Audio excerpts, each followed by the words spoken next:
Body না, তুমি gym করো না? জিম করতে কেমনে কেমনে জিম করো? ও, দেখাও তো দেখাও তো। মাশাআল্লাহ মাশাআল্লাহ, অনেক বডি তোমার। তোমার নাম কি? আরিফুল হোসেন। তুমি কোন ক্লাসে পড়ো? শিশিতে কোন ক্লাসে? হুম দ্বিতীয়তে। হুম।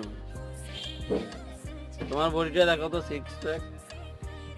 আই রে, দেখছো ওর বডিটা কত সুন্দর। কি বলি? তোমরা ফুটবল খেলো? যে কি খেলা বেশি ভালো লাগে তোমাকে? ক্রিকেট খেলা। ক্রিকেট খেলা। তুমি কোন ক্লাসে পড়ো? আমি আমি ছোটকাল থেকে শিশুতে পড়ছি, ওখানে তো উঁচু আকারে ট্রেনে পড়ছি। টেনে পড়ছো? আমার বই আছে। তাই?